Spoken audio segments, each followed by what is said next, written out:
Greetings in the name of Christ. My name is Garis. I'm one of the pastors here at St. Philip Presbyterian Church. I've been wrestling with a passage this week.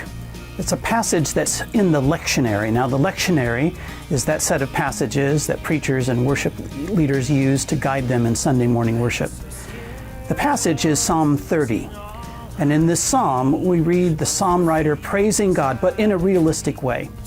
The psalm writer writes and mentions that he has cried to the Lord, that he has been at the lowest point of all.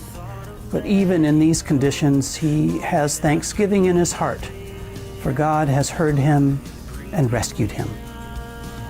In my research on this passage, I read this week about how one preacher, Peter Marshall, had thanksgiving in his heart as he pastored several churches. In 1937, Marshall became the pastor of the New York Avenue Presbyterian Church in Washington, D.C. And then he was appointed as the chaplain of the United States Senate in 1947. It's been known that Marshall loved God and he loved others in a mighty way. He helped revitalize one church's sober quartet into a flourishing choir. He gave newlyweds privacy in the church when the husband was about to be shipped off to war. And we also understand that there was often no room inside the church when Peter Marshall preached. They had to stand outside to hear him. He understood that the need that we have to have an intimate relationship with God, one of daily worship and praise. Marshall lived, I read, the spirit of Psalm 30, believing we must praise God with deep gratitude in covenant faith. What does it take for us to praise God when there are so many things that bombard our lives and so many issues in this world?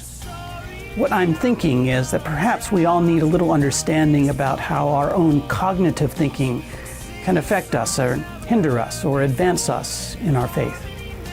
Following the psalm writer's own thinking and what may have happened to him, I believe can help us in our own thinking and in our own faith. I invite you to join us on Sunday as we worship God. Our summer worship schedule this Sunday is one service at 10 a.m. Come and worship with us and see how this passage I've wrestled with has pinned me down. Hope to see you Sunday. Blessings and peace. Let go now, wings open, hearts wide. The time is now,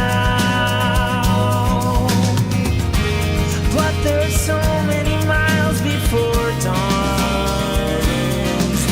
Keep holding on, keep holding on. We're soaring on the updraft with melodies floating our lungs.